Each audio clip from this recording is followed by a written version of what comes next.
What up, what up? You tapped in with Justin Luvv, and not every day I get a celebrity calling me like this. Look, I was just reading about you in the comic book, DJ Chuck Chillout. yes, sir. What's poppin'?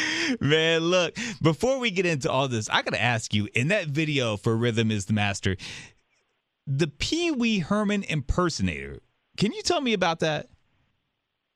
Well, that was something they came up. They wanted me to do with that guy in the video. That was the video director wanted me to do that. So that's why you saw I elbowed him out of the way to get him out of the way. So, you know. That's hilarious. Where did y'all find him? Oh, that was Lionel and Ralph McGay. That dude was a part of the concept video. He was booked to come do that. I didn't understand it, but hey, wow! I came over and elbowed him out the way. Yeah. You right. You ain't hip-hop, so you ain't hip-hop, so. Look, Chuck. It's certain people that, I mean, you know, kids see that nowadays, be like, yeah, I don't know who that guy is, but Pee Wee Herman. I grew up watching Pee Wee's Playhouse, man. So that just you know what I mean. That dude. I can even tell you something even funnier. Yeah. I know the guys that made the Pee Wee Herman record. Oh, really? Mr. Davis with Joe Ski Love. Okay, yeah, right. And they was trying to get that dude to come in the video, and he wouldn't do it. You know what I mean? Wait, he wouldn't do it? Why? He wouldn't do it. What, the money wasn't right, or did you know why? And that record was signed to Electric Records. Yeah.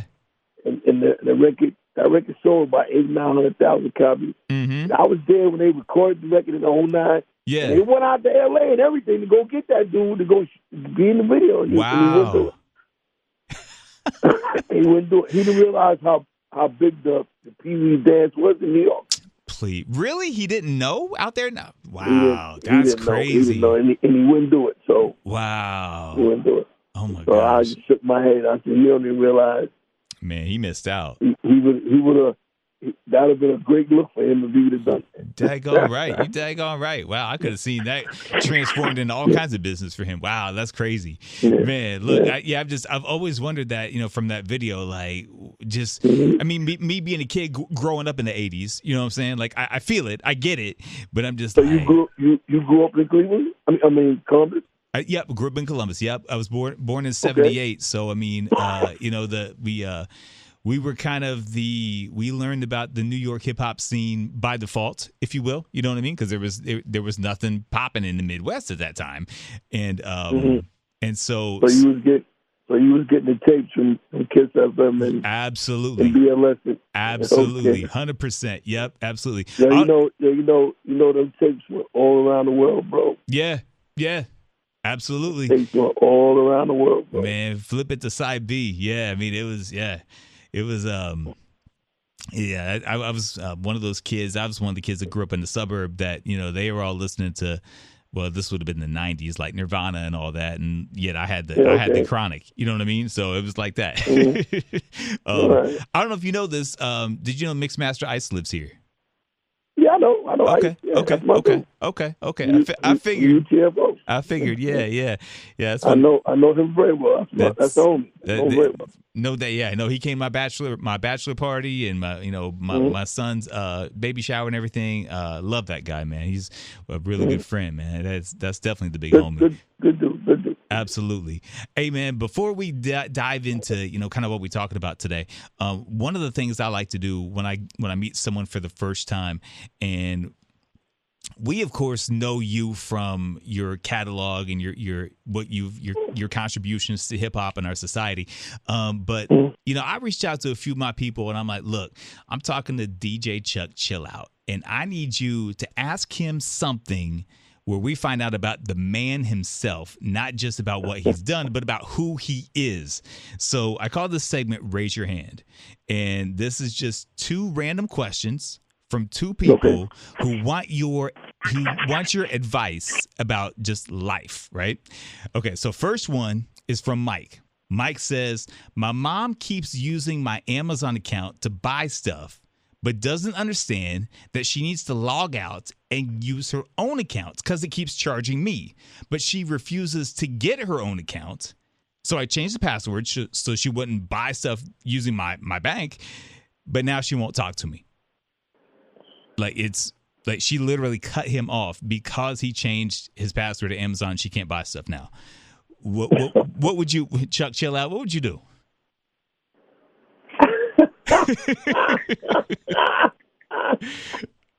Look, I was just like, wow. He probably was charging things up. You know what I mean? Yeah. You don't want to tell you spending your money. You got to watch your paper. Right. But she cut him off. So like, should he just kind of let it go and be like, okay, whatever, that Mom? Was his wife or his mother? His mama, his mother. His mother cut him off. Yeah. Like she won't talk to him now. She in her feelings about it. That's not a good look at Mom's cut you off. You got to fix that. Yeah. So we just kind of let him chill and do him and let Mama have her moment, I guess, right? I would step back for a minute. Yeah.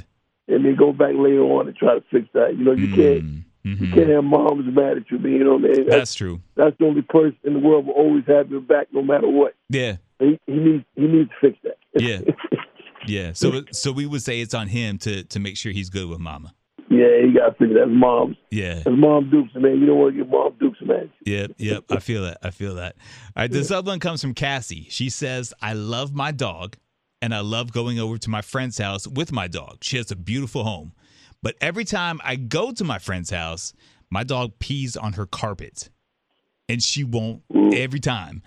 So what can she do to still go over to her friend's house and enjoy their time, but get this dog to stop peeing on the carpet? Well, that dog was peeing in my house. I would tell her, don't bring the dog. Yeah. Leave the dog outside or something. Yep. That's why is the dog peeing in the house? They doing something wrong. I mean, I think if you walk in the dog, it wouldn't do that. You know what I mean? Right. I think it's a puppy. I could be wrong, but I have a feeling like the dog is not yet house trained. The way she was describing it. If it was a puppy, he just gonna pee everywhere. Yeah. But and he get excited, he's gonna pee. So.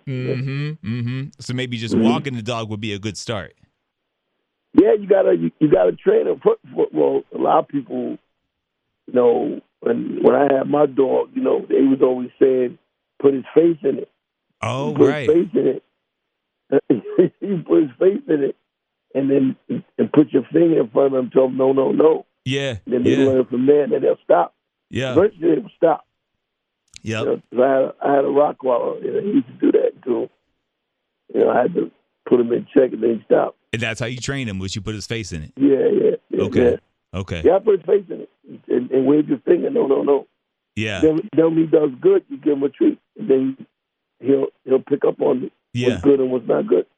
Yeah, I mean, it's just that simple. I said maybe you might want to take this dog to a trainer if you can't figure it out. But doing what you said, well, you know, my boys told me that the hood way, put his face in it. I was like, what?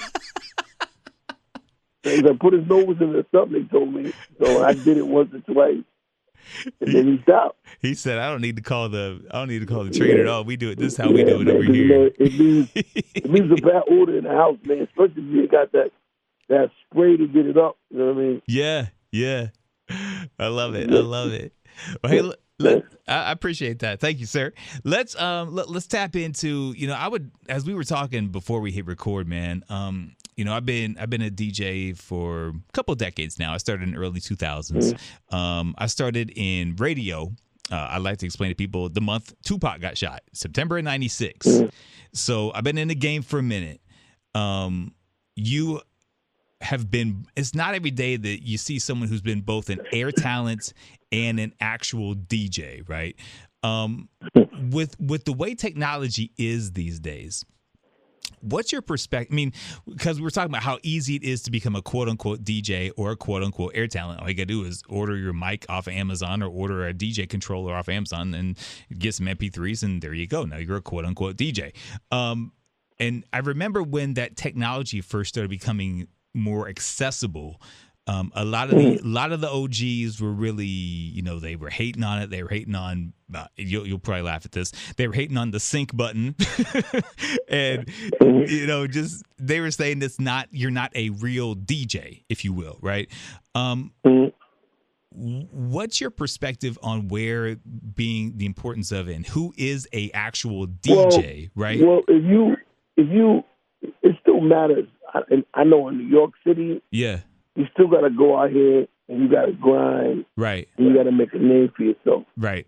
All right, so you can start with well, people don't make tapes no more. CDs, they put things on flash drives now. Yeah, so you can put your mixes on the flash drive, and you still gotta hit the clubs, for you to make a name for yourself. You still gotta do that. That still exists to this day. Yeah. So you still gotta do the grassroots. Right. So once you get past that, then one thing will lead to another. And if you want to do radio, you gotta try to hang around people who are doing it, or even try to get into a radio station. Yeah. And then you go from there. Now, getting to that microphone might be a little harder for you, because a lot of people don't understand how to, talk on that mic and sound right. You know what I mean? You gotta have some type of flavor. Right. Right. You know what I mean? But if this is something that you want to do, my perception is perfect the craft, hang around people that are doing it, and learn from them, and then implement what you're doing, and go from there. Yeah, yeah. No, I love that.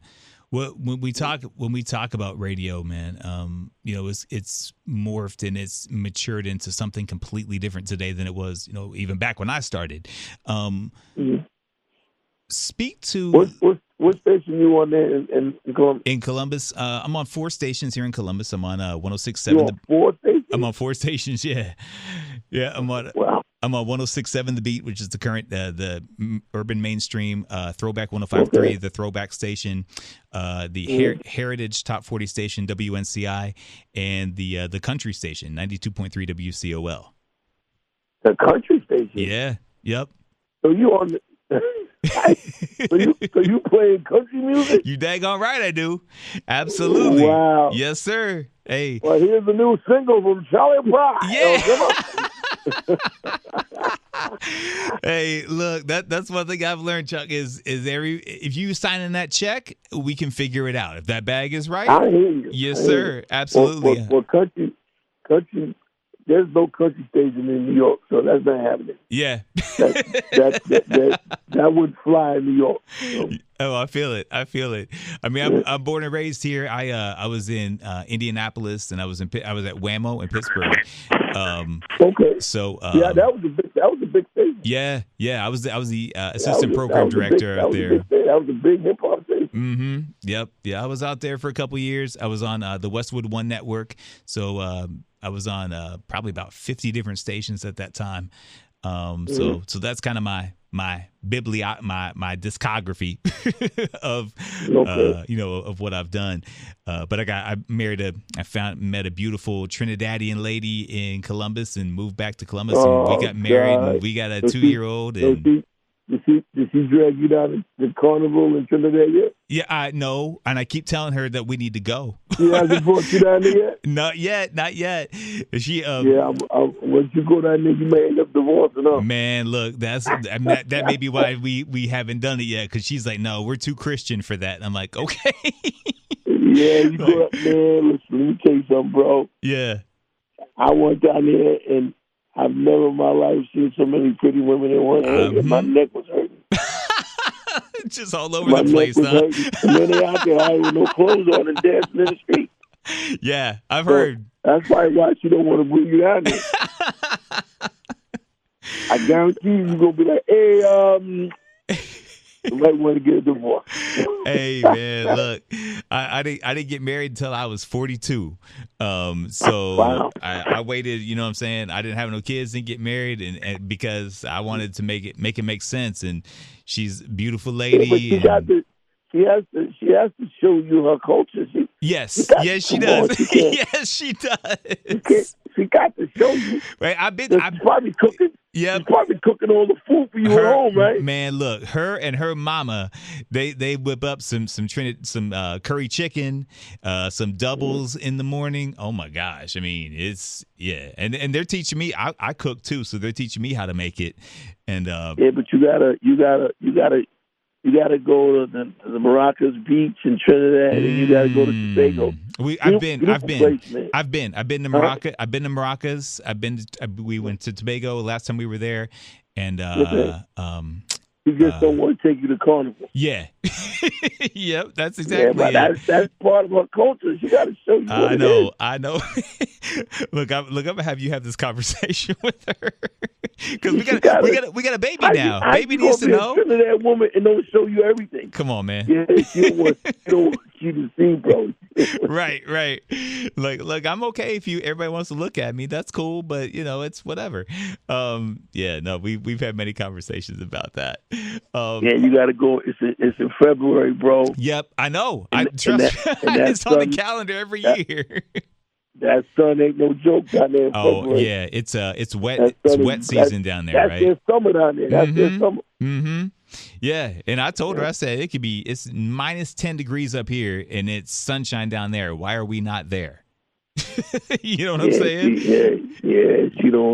She don't want you to see them women, son. That's what it is. Yeah. Well, we got children now, so we got to show them the culture too. So I'm trying to use that to leverage. Man. You got to. You got to dance in the street. Go to juvie night and all that. You got to do all that. Yep. You got to do all that. Last. You got to do all that. She got to show you why she. Oh, that ain't right. Well, we've only been married for about five years this fall, so I'm giving her a little bit of time.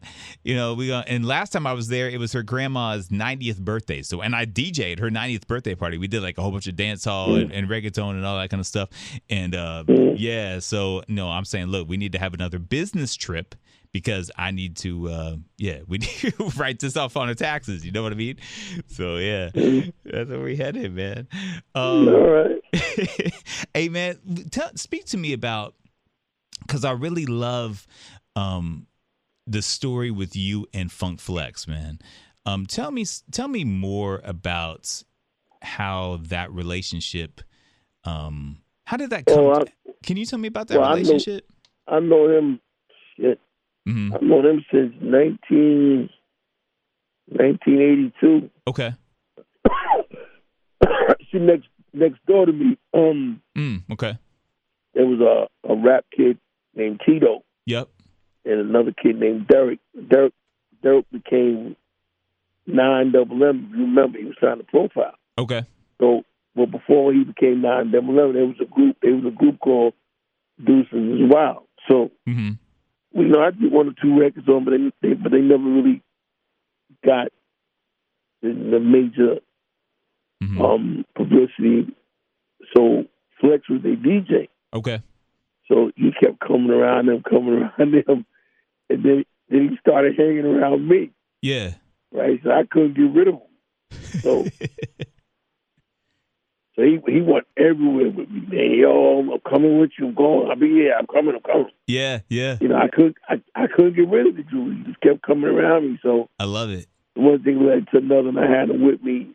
So then when I was on Kiss FM, and I left to go to BLS, Frankie Crocker was like, "Yo, I'm gonna bring you over here, but I don't want you to DJ. I want you to talk." So I want you to have your own show, but I want you to talk and have somebody mixing. So I brought Flex with me. Okay. So and the rest is history. So that's how it started. Wow. I know him since 83, 83, 84, around there, yeah. Yeah. I love the story, and I love watching, like I've always been fascinated with him, right? Because he has stayed relevant within the current hip hop culture for a long time. And like I'm 47. And my thing is like, people look at me like, I guess it look like I'm younger than I really am. Like some of that, but like some of that stuff, I listen to it. I be like, it sounds horrible, man. Like, come on. Yeah, and it's generational, right? And what fascinates me is that there's very few people. Like, I got into real estate probably about 5 years. About 5 years ago, I got my license because I didn't want to be. I didn't want to be the old head in the room. You know what I'm saying? Like, I didn't want to be like in the DJ world or even like in the current hip hop. Why not? Probably because I just feel like, and maybe this is just me being too self-reflective, but it feels kind of out of place. Bro, do you know what I'm saying? Let me tell you something, man. Tell me. I don't know if you ever heard of a cat named Hal Jackson here in New York. Yeah, absolutely. Yeah, absolutely. Well, he used to work. He used to work at BLS. Yeah. Until he passed. Right. So this is about 10, 15 years ago. I see him. We talking. So back then he was 80-something then. Right. Mm-hmm. So I said to him, I said, "Are you ever going to retire?" He gave me a look like, "Are you for real, pal?" So once he gave me, just like the older cats that I grew up with. Yeah. It was a certain looks they would give you. You know what I mean? Yeah. Yeah. And absolutely. It was like it's either you want to do this or you don't. And it doesn't matter what age you is. Okay. If you're happy doing what you're doing, do it as long as God can let you do it. Okay. That's the way I look at it. Yeah. No, I feel that. And he gave me a look like, "Are you crazy? I'm no retiring from this." And I said, "Well," I looked at him, I said, "Sorry, sir." I said, "Sorry. I'm sorry I asked you that question, sir." Yeah. And he started laughing, right? Yeah. I said, so I stepped back and I said, "Damn. They mean I got to do this till it's a wrap." And then I said, "Okay, well, I'm going to do it as long as God lets me do it." Yeah. No, that makes sense. You're right. And I think and my wife talks to me about that a lot too. Don't sit up here and you got your real estate thing going. Yeah. That's your other way of exercising your hustle, doing what you got to do. Yeah. You know what I mean? Yeah. But this is what you want to do. Ride it out, my brother. Yeah, you're right. Don't let nobody stop telling you old. No, they old. They trying to get your position. I love it. To get your position. I know. I think you're right. I mean, and the doors keep opening. They try to knock you off your pedestal. Yeah. No, you're right. Don't pay that no mind, bro. You're right. Doing what you're doing. You're right. The one of the previous radio stations I was at, they took me off the mainstream and put me on the throwback because they told me I was too old. Now that I think about it, and I'm sorry, I didn't mean to turn into a counseling session, but it's kind of you're right. Nah, man, it did kind of spring from that. To be honest with you, I got no problem. Hey man, you want no questions. You quizzing minds want to know. Yeah. No, I'm that same way when I see a certain. Like when the first time when I met Frankie, when you talking to me, that's how I was talking to him. And then I started hanging out with him. And then I was around him all the time. You know what I mean? I was like, yo, I'm not letting this guy out my sight. You know what I mean? Yeah. And then we became tight. So listen, man, there was nobody bigger than Frankie Crocker in New York City. Nobody. Right. Nobody. Right. And I got a chance to hang out and be with him, and I will always cherish those memories to the day I was playing. Wow. Yeah, so cherish those relationships. There's a reason why those doors are open to man. you. No. Yeah, no, you're right. Don't let nobody tell you old man. I pay that crap no mind. And then you look at Flex. Prime example. Right. Let me see. He's got to be 57 now. Okay.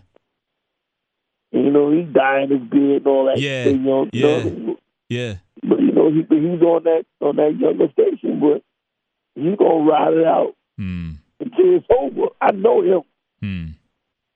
You know what I mean? So listen, it's what you want to do, bro.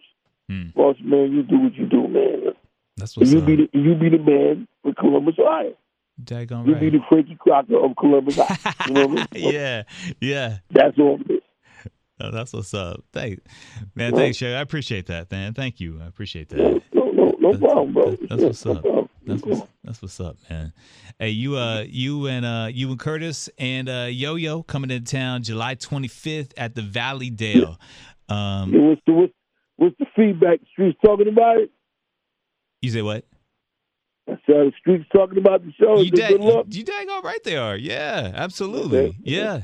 All right. Yeah, that's I mean, it's not every day that, I mean, I'll be honest with you, Chuck. There's some throwback-ish themed artists, if you will. I'm not sure how to say that.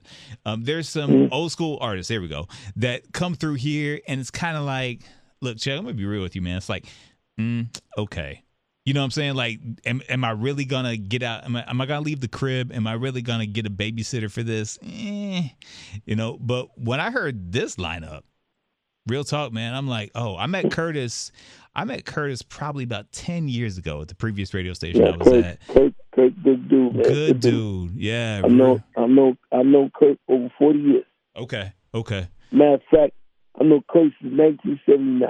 I go back to Kurt. Okay. Yeah. Him and his wife. Yeah. I think his wifey was with him too, if I remember correctly. Yeah. Shirley's always with him. Yeah, that's that dude, man. He's right there, pal. He's not going nowhere. Right there. Yeah, absolutely. Hey, man, tell me something about Curtis that we don't know. Good brother, man. Good brother. Nice guy. Good brother. Okay. Good brother, man. He, Kurt was, I'm going to tell you, Kurt was the first rapper to perform at Madison Square Garden with Bob Marley. Oh, I didn't know that. Yeah, Kurt. This was 1979. Wow. Kurt opened up for Bob Marley. I didn't know. You know, Bob Marley had all the Jamaicans in there. Absolutely. Yeah. So my bumper clock style. Yeah. You don't want to hear right. You don't want to hear this rap out there with that Bob Marley. Give me the Riley real boy. Right. Yeah. Everybody got the stage, but right. Yeah. So after he performed, they were like, okay, all right. Yeah. But ain't too many rappers can say they opened up for Bob Marley. Dang on right. Absolutely. Yeah. Wow. Yeah, I never knew that. Wow. And then if you remember, Kurt was the headliner for the Fresh Fest. Remember? Yeah. With the Run DMC LL. Yep. No, Run DMC, Houdini, and Fat Boys, and Nucleus. You remember that tour? The Fresh Fest, remember that? Absolutely. And he was a headliner for that. So you talking 25,000 people every night. Yeah. In 60 different cities. I went to a couple of them. I saw it firsthand. So, that's the king of rap right there, bro. Good brother, man. Absolutely, king of rap. Yeah. And did it without cussing in a record. No, he didn't cuss. Yeah. He didn't do that. Yeah. I remember we had a conversation about that. He's not from that era. It was different eras. The party era. Yeah, true. The hanging out era to the gangster era. You know what I mean? Yeah. Yep. 100%. Yeah, absolutely. Yeah, we had a really interesting conversation about that. I remember because we were talking about how he really prided himself on, hey, I did all this but never cussed. And he never with that shit. He never was. Bro, that makes it makes it so much easier for us. You don't have to worry about hitting that dump button or reversing it or whatever. Yeah. No, I love it, man. Man, thank you so much for taking the time to talk about all this. And real talk, we had some real conversation. You know what I mean? The funny thing is, I called yesterday. I thought it was yesterday. Oh, really? And the phone just rang. Oh, man. And it did the same thing again today. That rang a couple hours ago. It hang up. Oh, geez, that's crazy. And then you picked up. Yeah, And I mean, we talk about the doors that God opens, man. I believe that's a real thing because I'm only in the office Tuesdays and Thursdays. I'm out here doing my real estate grind, the rest of the week. And, you happen to call on the right day and we connected, you know what I mean? So I just hopefully that I can speak the same life, into you that you have to me. No, we could, man. I mean, when I come there, we meet, we politics some more. You know what I mean? That's what's up. Yeah, for sure. How do people tap in with you? What you mean? Follow me on Instagram? Yeah, so you got social media platforms. What's the best way to connect with you? Follow me on the gram and Twitter at DJ Chuck Chillout. Okay. And you can also follow me on TikTok at DJ Chuck Chillout 1. Perfect. Right? DJ Chuck Chillout 1 on TikTok. Yeah. Okay. All right, bet. Chuck, last thing I got for you, man, and you've kind of already done this, but my goal in life is to leave this place better than the way I found it. And one of the things I like to do before I sign off, if you will, is I like to give someone something that makes their life better, that brings them up to another level. Something that if I could tell you one thing in life to make your life better, this is what I would tell you. I call it my love note. Chuck, what would your love note be? I start my show and end my show with a clip from the Minister Farrakhan. So. Oh, okay. Yeah, so. What would your love note be? Say it again. What would your love note be to someone? What's one thing you would tell someone to make their life better? And take them to if it's something that you want to do, eat, sleep, drink it, and don't give up and go for it.